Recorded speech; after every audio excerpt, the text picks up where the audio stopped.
Sa bayan ng Candaba, Pampanga, may isang pamilya na nagiging madalas daw ang gulo, away at hindi pagkakaunawaan.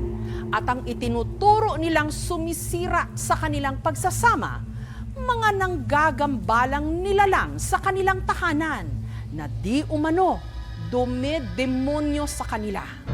Ang nagpapabigat sa dibdib sa ilaw ng tahanan ng pamilya Macapagal na si Gloria, ang kaliwat kanang gulo na umusbong sa pagitan nila nitong mga nakaraang linggo. Nalilisik yung mata niya. Para kakakong sinasapian ng demonyo. Ang mga bayaw ko, hindi kami maalis magkasundo. Paniniwala nila, hindi ito simpleng pagtatalo-talo. Magbuhat nung nagpakita nga yung maitim na lalaki. Yung mga anak ko, nagka-demonyo na yung mga utak nila. Sa bahay at pamilya raw kasi nila, may nakikitirang demonyo. Titigan pong maigi ang litratong ito. Pagka-zoom ko dun sa isang picture, nakadungaw po siya sa bintana. At meron pa raw itong mga kasamang nanggagambala. Eh, parang nandito siya. Katingin lang siya, nalilisik ang mata niya.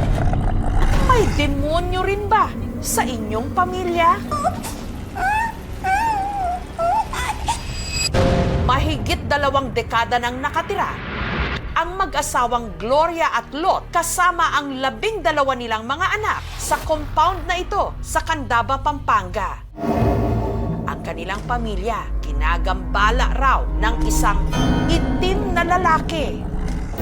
Madaling araw nitong Setyembre, nung naalimpungatan daw ang manugang ni Gloria na si Raika. Nag-CR po ako nun. Pagbalik po sa kwarto, umiga po ako nun.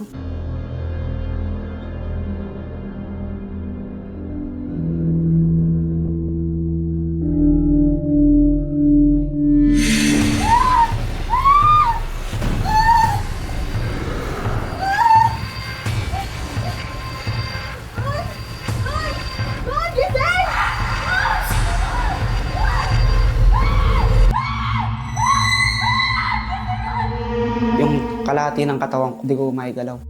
Ang di umano, itim na nilalang matagal na raw nagpaparamdam kay Ron. Umihi po ako. Pagpasok ko po, meron na po akong naaninagan.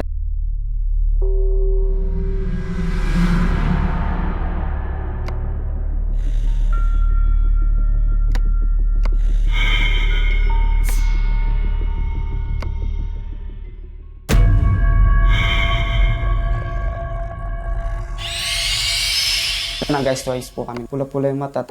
Ang pang-10 anak ni Gloria na si Marjorie, minsan na rin daw ginambala ng itim na nilalang. Ginagalo ko po yung buong katawan ko, hindi ko magalaw.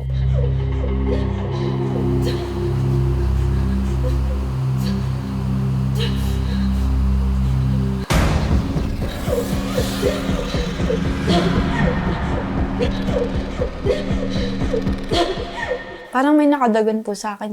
Pero pinagdidiinan ng pamilya na hindi lang guni-guni nila ang lahat.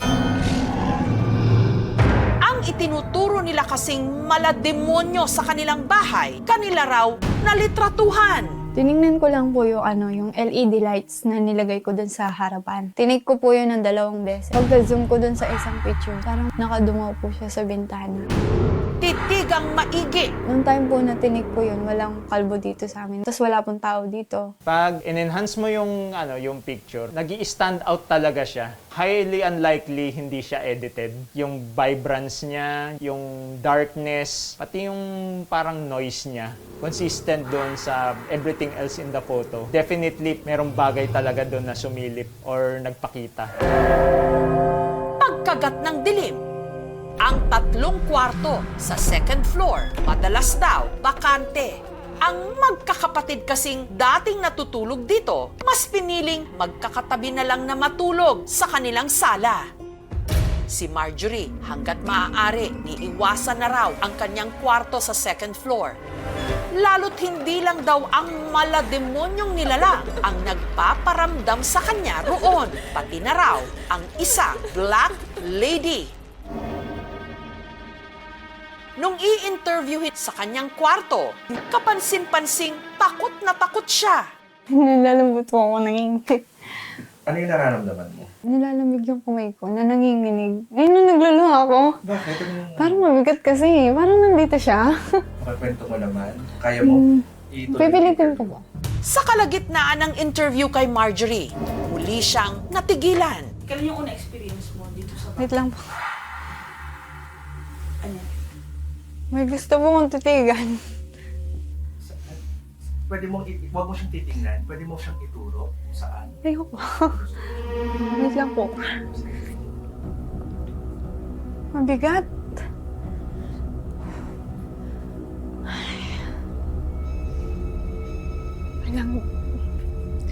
Okay. At nung kumalma na siya, ikwinento niya ang nakakapanindig balahibo niyang karanasan habang nagre-review gabi nito lang October 6.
After po nun, umiyak ako. Nung lalambot po ako, masakit yung ulo ko.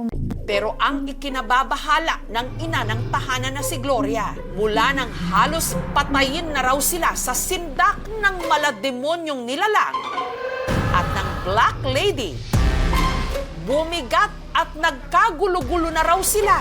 Nariyang nag-away ang pang-anim na anak ni Gloria na si Mar at ang isa nitong kapatid. Hindi na namin maipaliwanag kung ano talaga yung reason eh.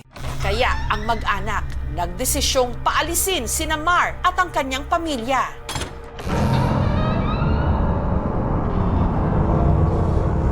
Nag-decide yung ate namin na mas magandang maghiwa-hiwalay na kami. Ang mister naman ni Gloria na si Lot na diagnose noong 2021 ng Alzheimer's disease. Pero sa loob ng 3 taon, kamakailan lang daw ito nagsimulang maging bayolente. Nalilisik yung mata niya. Para kakakong sinasapian ng demonyo. Ano sa'yo, Lot? Aray ko, bitawan mo ako, nasasaktan na ako. Ano sa'yo, Lot? Bitawan mo ako, nasasaktan ako.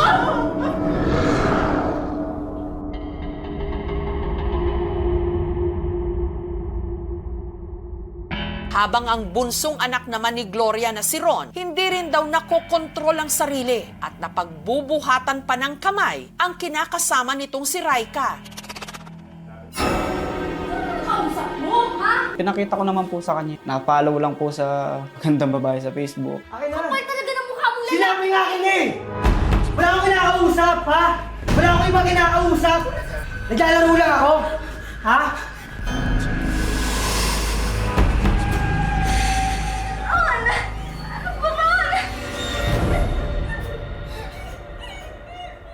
Blankong-blanko po yung utak ko. Dinodemonyo tayo dito sa bahay. Ang pilit namang nagbibigkis sa kanila sa kabila ng lahat ang kanilang ate na nasa New Zealand, si Michelle. Ako na lang po yung nagsakripisyo na mag-abroad para guminhawa. Dahil sa kanyang pagpupursige, nabili niya para sa kanyang pamilya ang lupang kinatitirikan ng kanilang kubo noon. Pero paniniwala ng pamilya ang swerteng tinatamasa ni Michelle dahil daw sa isa pang nilalang na tumira rin sa kanilang bahay, isa namang batang itim. Minsan, nag-uugas ako ng plato.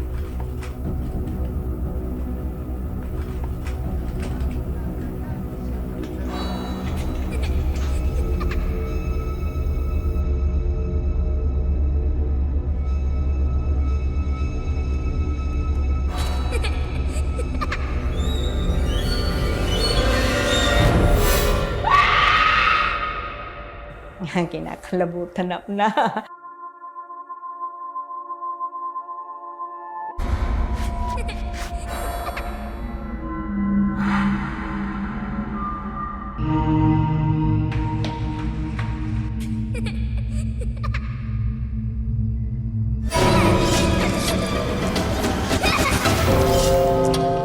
Ngunit ang pinaniniwalaan nilang swerteng dala ng batang itim, tila kinontra raw ng kaguluhang dala sa kanilang pamilya ng di umano, demonyo at black lady. Magbuhat nung nagpakita nga yung maitim na lalaki, nagka-demonyo na yung mga utak nila. Kaya raw nakipag-ugnayan si Michelle sa aming programa. Ang pakiusap nila, mapuntahan sila ng psychic na si Ana de la Cruz. Ito bang bahay na itong pupuntahan? Ang ayos ng bahay hindi maganda para sa akin. Yung taong positive, pag napunta dyan, mag-iibang pakaramdam niya. Hello po, magandang gabi po. Si Ana na unang kinausap ng masinsinan ang mga miyembro ng pamilya na naroon. Ikaw negative ka, tigas ng ulo mo. Ikaw isa ka pa, mayabang ka, wala ka sa lugar. Diba? Si ate iyakin, pero palaban, ikaw maldita, ilulugar mo. Ikaw naman pagiging isang bata mo, ha? O, Nay, tara, pasok tayo sa loob. Sino natutulog dito? Kami po. O, nagkakasundo ba kayo mag-asawa dito? Hindi. Nandito yung aninong malaki, tinitignan ka. Pumatong nga sa kanya. Kasi nga, malakas ang negative mo hanggang dito eh. Babae, nandito siya eh. Uy, yoko na. Ito siya oh. Gumaganon siya.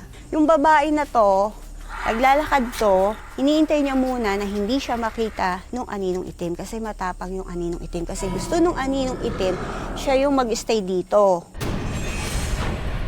Si Ana nag-ikot mag-isa. So, nandito, may mga aninong itim, mga bata.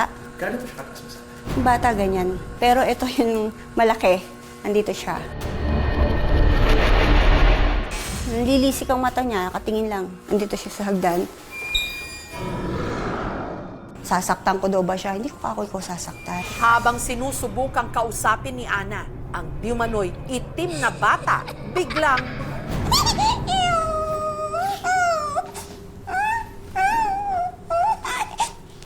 Ayaw niya mag-ano eh. Pinipilit kong umano sa akin, ayaw. Kagalit daw yung aninong itim. sa kwarto naman ni Marjorie, di umano, nakita ni Ana ang babaeng umiiyak. Hingi lang daw po siya ng dasal. Para bang pinatay siya? Pinatay? 3 lalaki? Hinagis ako. Yun ang sabi niya. Sabi po.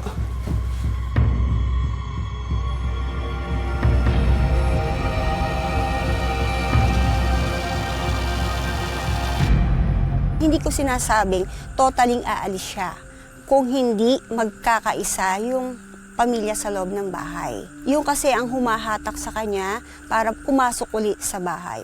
Minabuti ng pamilya na pabendisyonan ang kanilang bahay. Para makaiwas sa influence ng evil spirits. Unang-una, love one another. Second, kailangan si God ang pinakasentro sa buhay. Sa puso, personal man, o sa inyong pamilya. Third, si God mismo ay inilagay niyo sa sentro ng inyong family circle. Ngayon na bless yung bahay namin, sana magiging okay na yung bahay namin. Wala nang manggagambala sa amin. Lahat tayo pare-parehong may nilalabanang mga demonyo sa ating mga sarili at kahit pa sa loob ng ating mga pamilya.